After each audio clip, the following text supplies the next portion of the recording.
वरिष्ठ नागरिक संघ छत्रपति शिवाजी महाराज खेल परिसर कराड़ की वार्षिक आम बैठक संपन्न हुई। फरवरी 2024 से मार्च 2025 तक टीम द्वारा की गई सभी गतिविधियों की एफसी रिपोर्ट संस्थापक अध्यक्ष प्रोफेसर डॉक्टर चंद्रकांत माने ने की। इस अवसर पर परिचय, स्वागत एवं वार्षिक प्रतिवेदन का वाचन प्रो डॉक्टर CU माने ने किया। प्रो अशोक कटकर ने संचय व्यय का विवरण पढ़ा। इस कार्यक्रम में 9 सदस्यों का जन्मदिन बड़े हर्षोल्लास के साथ मनाया गया। वहीं श्री प्रशांत काले वरिष्ठ प्रबंधक, श्री सचिन पाटिल सहायक प्रबंधक, श्री नीलेश जाधव वरिष्ठ लेखाकार को उनकी पदोन्नति पर टीम की ओर से सम्मानित किया गया। इस बैठक में श्री अशोकराव कोपारडे, श्री उल्हास पावस्कर, श्री सलीम भाई मुजावर, श्री अशोकराव पाटिल दादा ने अपनी भावनाएं व्यक्त की। अंत में धन्यवाद प्रो NG जाधव द्वारा किया गया। इस समारोह में अधिकांश सदस्य उपस्थित थे।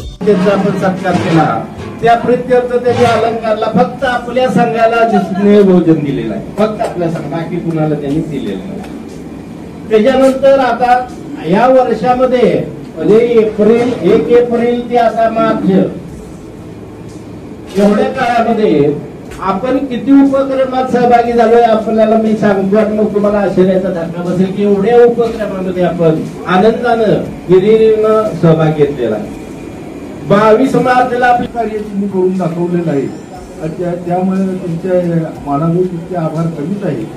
आपल्या सर्व लोकांचे सुद्धा ते आभार मानतो, कारण आपण सर्व लोकांनी सन्माननीय सदस्य असून सुद्धा कुठल्याही प्रकारचा इगो वगैरे न करता त्यांना सहकार्य केलं आणि त्यांच्या कामामध्ये त्यांना एनहान्समेंट कशी करता येईल, वृद्धिंगता कशी करता येईल यासाठी त्यांना मदत केली। याबद्दल सर्वांचे आभार मानतो आणि माझी असं आहे। आणि हिशेब लिहिण्याचं काम ऑगस्ट पर्यंत दिवटे सरांनी केलेलं होतं। त्यानंतर प्रवीण भाईंनी म्हणजे कलेक्शन करणं, ते बँकेत भरणं, पासबुक भरून आणणं।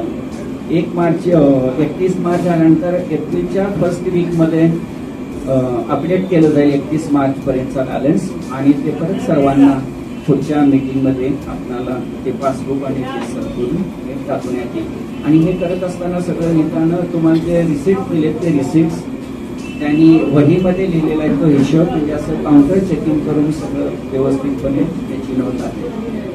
धन्यवाद। आणि प्रत्येक गोष्टीला माने सरांचं मार्गदर्शन तुम्ही बघितलं का, परफेक्शन ऑफ वर्क, म्हणजे प्रत्येक गोष्टीचं बारकाईने अभ्यास करून पॉइंटशीर त्यांचं करतात। कुठली मीटिंग असेल तर अगोदर स्वतः येऊन हजर राहून पहिलं बघून जातात आणि नंतर सर्वांना बोलवतात। आणि एकही माणूस असा नाही की नाही आला का नाही आला, प्रत्येकाकडे लक्ष आहे त्यांचं। असा माणूस मिळणं कठीण आहे, म्हणजे आपल्या व्यापातनं आपण एवढा वेळ काढतो, पण सरांचं बारकाईनं लक्ष आणि प्रत्येकाचा हजेरी बघतात, कोण आला नाही कोण नाही आलं, तुम्ही यांना फोन करा, त्यांना फोन करा, प्रत्येक गोष्टीचं त्यांचं आणि नियोजनबद्ध कार्यक्रम असतो। तर आपली ही जी संस्था आहे या संस्थेला काय भरभरून करता येईल हे आपण जरा विचार करूया आणि चांगल्यात चांगली संस्था आपल्या जागेला म्हणजे मान देऊन आपण प्रत्येकाचा मान हा फारच छान आहे। आता पावसकर सरांनी जे सांगितलं की बाबा आपल्या काय करता येईल, सगळ्यांच्या औषधासाठी मी 10% काय तुम्ही मागा तेवढं डिस्काउंट देतो, त्याचा काय प्रश्न नाही। हा आहे आणि आपण डॉक्टर सुद्धा आपण बोलवून आपल्या ज्येष्ठ नागरिकांच्यासाठी पाहिजे ती करू। कोणतीही गोष्ट तुम्ही सुचवायची आणि माने सर आपण अंमलात आणायची, बरोबर। तर आपण आपली जी संस्था आहे नावारूपाला आणून प्रत्येक गोष्ट बारकाईने करू, म्हणजे प्रत्येक हा आपलं कुटुंब आहे, आपलं हे सर्व आहे ते आपलं कुटुंब आहे समजून आपण प्रत्येकाची काळजी घेऊ। मी 2019ला सेवानिवृत्त झालो आणि माने सर वगैरे आम्ही पाटणला असताना आमची चांगली टीम झालेली होती। आणि असंच मी एका बँकेत कामानिमित्त आलो होतो आणि आमची भेट झाली। ते म्हणले अहो मी तुम्हाला शोधत होतो, म्हटलं काय काम आहे, तर म्हटलं असं असं आहे। ठीक आहे, मी काय मागचा पुढचा विचार न करता मी लगेच जॉईन झालो। पण मला त्यानंतर त्या आतापर्यंत कार्यक्रमात मी हजर राहू शकलो नाही। माझ्या काय अर्नावून काय कामाला दिसतं. पण आजच्या कार्यक्रमाचे सुद्धा म्हणजे मी अवश्य येणार आहे. त्यानिमित्त मी आज सर्वांच्या समोर असतो. मी आज सर्वांची भेट होईल, तिथून पुढचे कार्यक्रम जॉईन करता येईल यासाठी मी हजर झालो. त्याबद्दल मी सर्वांचे आभारी आहे. धन्यवाद. माझं वय आता 67 आहे, परंतु अशा प्रकारे स्थिर दिवसभर 50 वेळा म्हणजे माझं असतं.